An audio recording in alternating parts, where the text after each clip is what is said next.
The little girl could not have been more than 7 when she stepped away from her mother, crossed the bright reunion hall, and stopped directly in front of me. Sunlight poured through the tall ballroom windows behind her, turning the edges of her chestnut hair gold.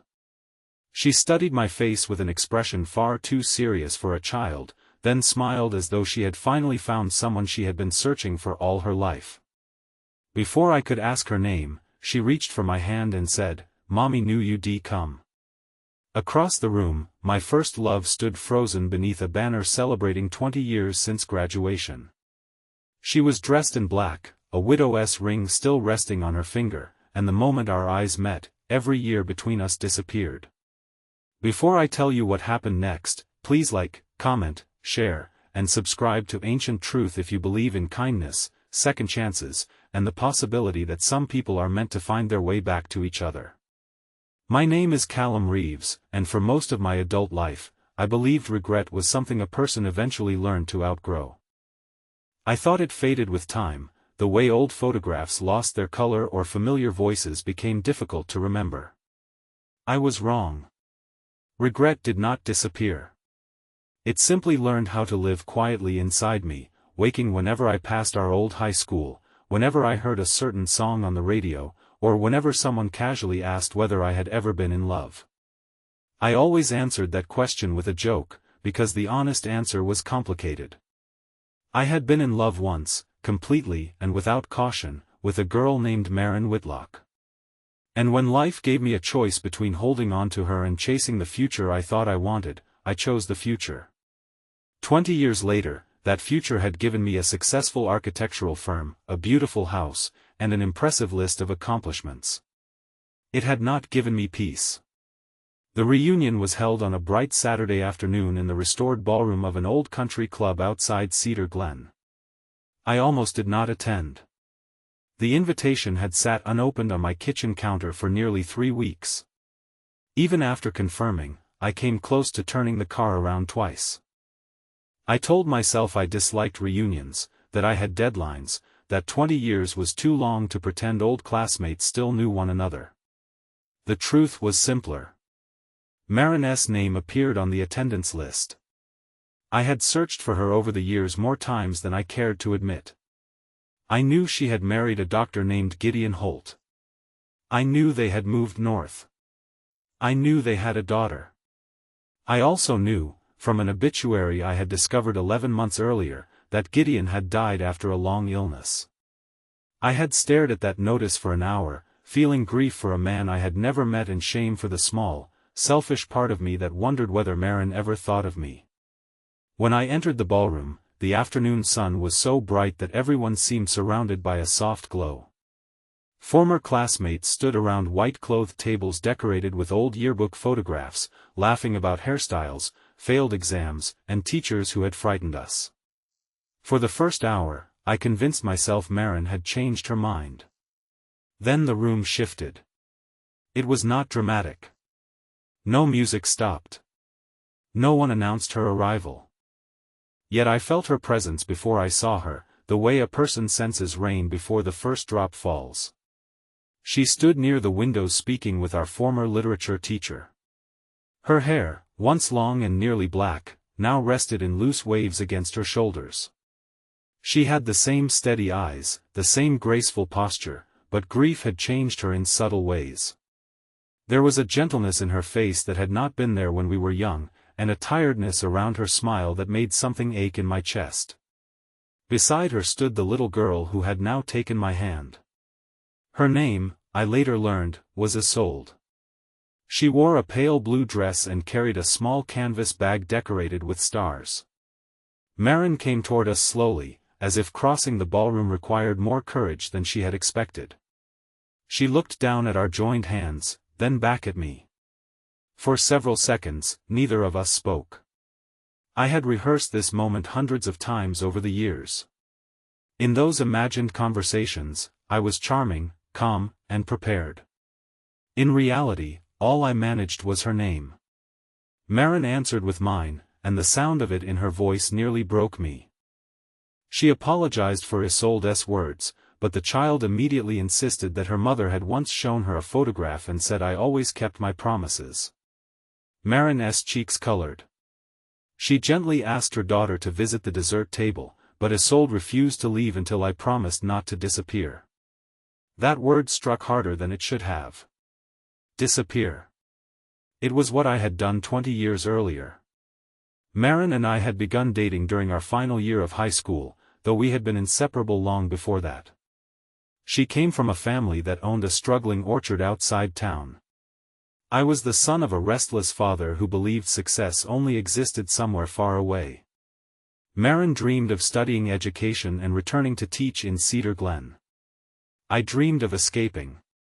We spent that final summer planning a future neither of us understood. I received an architecture scholarship on the opposite side of the country.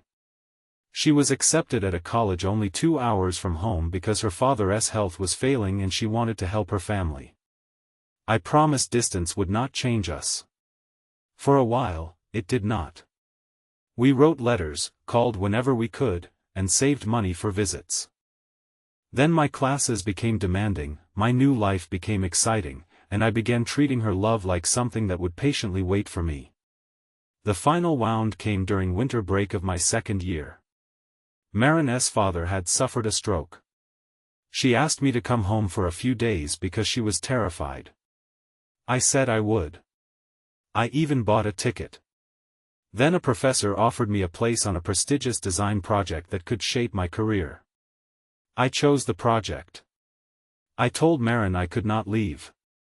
She did not argue. Her silence frightened me more than anger would have. A week later, she mailed back the small brass compass I had given her before graduation. The note inside contained only one sentence: love should not have to beg someone to stay. I was proud, wounded, and too immature to admit she was right. I never answered. Months became years. By the time I found the courage to contact her, she was engaged to Gideon. At the reunion, Maren and I walked outside while Isolde joined a group of children playing lawn games under the supervision of several parents. The country club grounds stretched beneath the clear afternoon sky, green and freshly cut, with flowering trees lining the stone path. We sat on a bench overlooking a small lake. In the distance, Isolde's laughter floated over the grass. Maren told me Gideon had been kind, patient, and deeply devoted to their daughter. He had been diagnosed with a rare heart condition when Isolde was 4. The doctors gave him less than a year, but he survived almost 3. During that time, Maren became his caregiver while continuing to teach at the local elementary school. She described hospital rooms, medication schedules, sleepless nights, and the strange guilt of feeling exhausted while someone she loved was fighting to remain alive. She did not tell the story to earn pity. She spoke with gratitude. Gideon had known he was dying, and his greatest fear had not been death. It had been leaving Maren and Isolde alone. I asked how she had survived the months after losing him. She looked toward her daughter and said that some mornings she had not wanted to get out of bed, but Isolde needed breakfast, clean clothes, and someone to braid her hair. Grief, she explained, did not always look like crying. Sometimes it looked like packing a lunch while your hands shook. Sometimes it looked like smiling through a school assembly because your daughter was watching. Sometimes it meant sitting in the driveway for 10 minutes before entering an empty house. I wanted to reach for her, but I did not know whether I had the right. I had once failed her during the hardest season of her young life. I could not pretend the years had erased that failure. Maren then told me something I was not prepared to hear. Gideon had known about me. She had told him the story early in their marriage, not because she still wanted me, but because she never wanted secrets between them. In his final months, when they spoke about everything they had feared or regretted, Gideon asked whether she had forgiven me. Maren had said she thought she had, but she still kept the brass compass in a box beneath her winter scarves. Gideon encouraged her to attend the reunion. He told her that unresolved pain had a way of shaping a person's life long after the moment itself had passed. He did not ask her to find romance. He simply wanted her to stop carrying a question she had never answered, whether I had left because I never truly loved her, or because I had been too young and selfish to understand what love required. I could not hide behind pride anymore. I told her the truth. I had loved her. I had loved her more than anyone, but at 19 I believed love was a feeling instead of a responsibility. I thought ambition excused neglect. I assumed she would always be there because she had always been there before. When she returned the compass, I was ashamed, and instead of apologizing, I turned shame into anger. I told myself she had given up on us because admitting the truth would have required me to face what I had done. I said I was sorry for leaving her alone when she needed me. I apologized for every letter I did not answer, every call I postponed, and every year I let pass because I was too afraid to discover that she had forgotten me. Maren listened without interrupting. Tears gathered in her eyes, but she did not look away. When I finished, she said she had spent years believing she had not been important enough for me to come home. Even after marrying Gideon, a part of her remained that frightened 19-year-old girl sitting beside her father's hospital bed, watching the door and waiting for footsteps that never came. She knew that belief was unfair to Gideon, who had loved her faithfully, but pain did not always disappear simply because life later became beautiful. Hearing me admit the truth did not change the past, but it released something she had carried for too long. We sat there beneath the afternoon sun, both of us crying quietly, not like lovers reunited in a perfect story, but like two people finally burying a version of themselves that had remained trapped in the past. Isolde eventually came running toward us with grass stains on her knees and 2 slices of cake balanced on paper plates. She gave one to me and one to her mother, then squeezed herself between us on the bench. From her canvas bag, she pulled an old photograph. It showed Maren and me at 18, standing beside the orchard fence on graduation day. My arm was around her shoulders. She was holding the brass compass.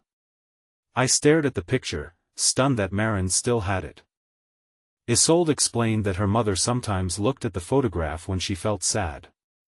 Then, with the brutal honesty of a child, she asked whether I had been the boy who failed to come when Maren needed him.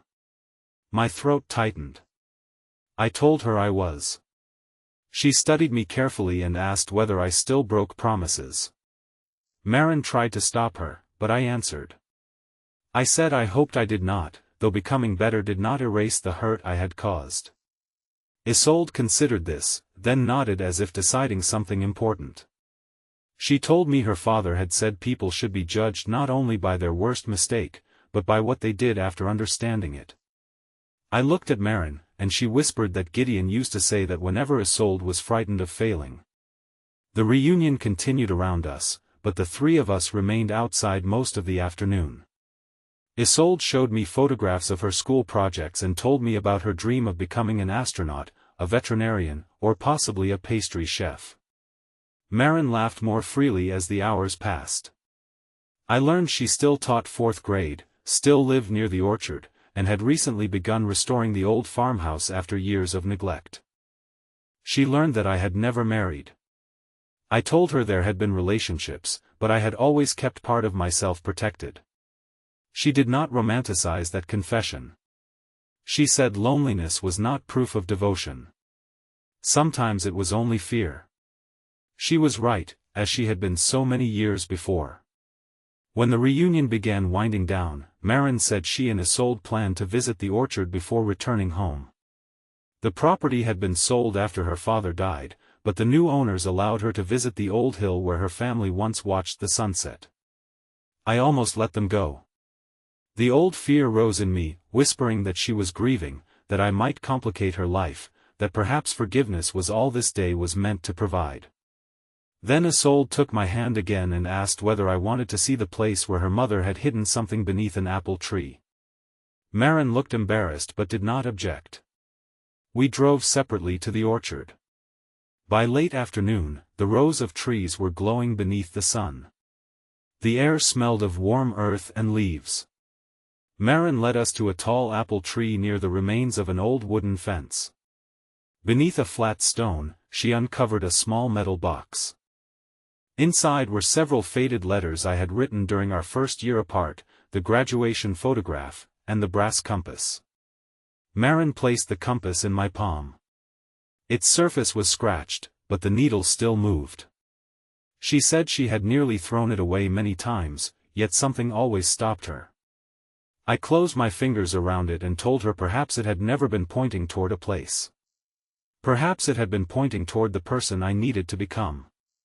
I did not ask Maren to love me again. That would have been cruel and selfish. She had lost a husband she deeply loved, and forgiveness was not permission to rush her grief. Instead, I asked whether I could call her sometime. Not to replace Gideon, not to rewrite our youth, but to get to know the woman she had become and allow her to know the man I was trying to be. Maren looked at Isolde, who was collecting fallen apples a few feet away.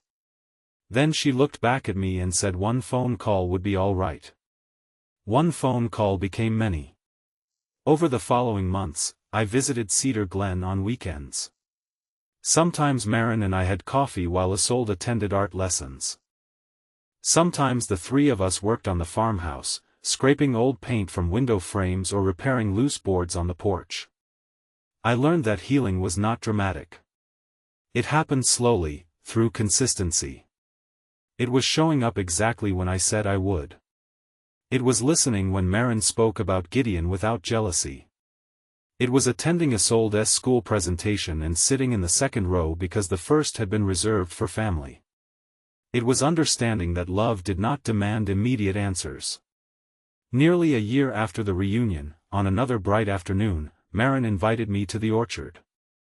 Isolde ran ahead while we walked between the trees. At the old apple tree, Maren stopped and took the brass compass from her coat pocket. She had kept it since the reunion.